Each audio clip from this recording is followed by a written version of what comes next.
Petros Talks here, guys. It's been a while, and I've been busy with life. But today I'm gonna hit a sensitive topic on losing my mother a year and a half ago, December 21st, 2023, and what I have learned from the whole experience of losing a loved one and practically my only family member. So here's the thing: when you lose someone, it's unexplainable. The feeling is very, very fucked up. You can't even explain it to nobody that hasn't experienced it. Super hard to express yourself because you have so many thoughts running in your mind. You're thinking about the past, the memories. You're thinking about what's gonna happen to me in the future, especially when you rely on someone so much. You see them as a superhero. So when my mother started to show symptoms, we I didn't know she was sick. She would tell me she would have these pains and aches in her body, but when I would tell her, let's go get you checked up, no, no, it's okay, Petro, mom is gonna be strong, she's gonna be fine, you take care of your own self. So much selflessness from this woman, man, from this spirit. I mean, never ever met nobody like this in my life, not just because she was my mother, but just the connection, just the heart she had, the spirit, the soul. She was so selfless in general, not just with me. So when she got sick, took her to the emergency room. She was diagnosed with metastatic cancer.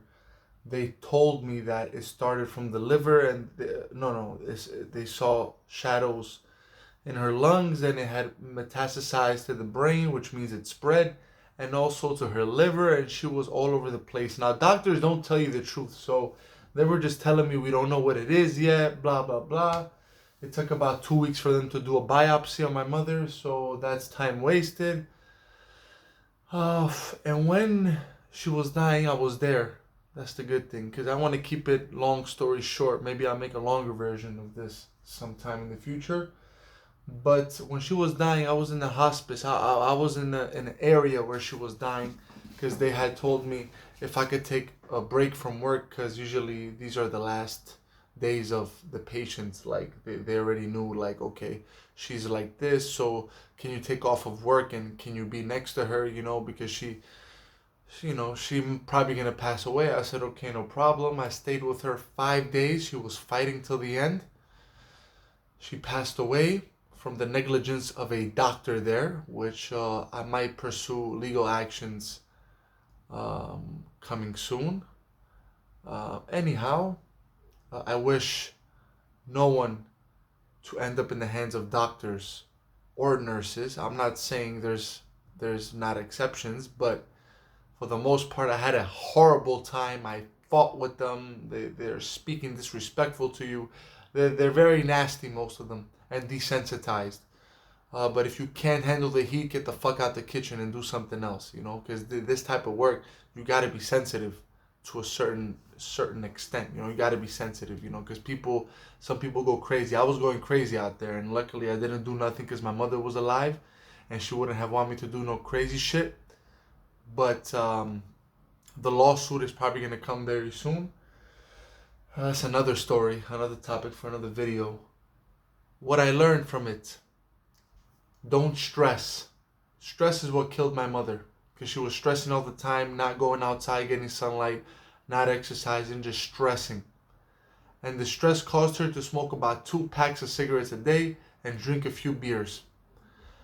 Um, be grateful for the life I have now. I don't see things as important as, I don't take things as serious as I would before. I don't take things to heart. I just let it slide because I don't know the day I can go. I can go tomorrow, God forbid.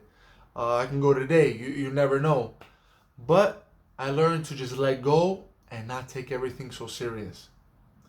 I also learned selflessness from this woman. She was the only unconditional love I've ever felt. It's from her. I don't think I'm ever gonna experience unconditional love like I did with my mother. So I also learned selflessness and unconditional love, like how it is to feel to be loved unconditionally, without conditions, no judgments, nothing. We would argue and then we'll be together again because we're best friends. We would always mend. We would always find ways to, nothing was so serious with my mother. We had arguments before, of course, but never, no grudges, never. We loved each other. At the end of the day, we would always squash whatever beef we had. We would laugh. And then when I mean laugh, like she would make me laugh sometimes even for no reason. She would get mad and I would just start crying, laughing. I don't know. It's in a good way though. So yeah, those are a few things I learned. But the most important I learned is not to stress, really. Because my mother, literally, she got sick, and I believe it deep down in my heart that she got sick due to stressing. Stress. Stress is the number one cause of mortality. Like, you can stress and have a heart attack. You can stress and have a stroke. You can stress and have stiff bones and joints. When they say your emotions are tied in your muscles, for example, your traps are with fear. When you have fear, you get tight, you tighten up, right? So that tightness can cause other issues in the future. So that's basically stress for you in a nutshell. That stress causes literally probably 99% of, even 100% of problems. Because you see these monks that are not stressed, they take no supplements, they eat maybe once a day, they're vegan, but the mind is what's important, their mindset, because the body listens, and every cell in your body listens to your mind. So the cells, literally your cells, they get fed by thoughts. That's why they say meditation, breathing. Breathing is the number one detoxifier. When you breathe correctly, your cells can cleanse and be healthier. So yeah, so number one thing I learned, and number one take from this video should be, guys, don't stress. My mother was 59 when she was diagnosed. Cancer all over the body. Very, very tough. Lost weight, all this and that, just because she was stressed and she couldn't let go. So the takeaway again is let go and live now.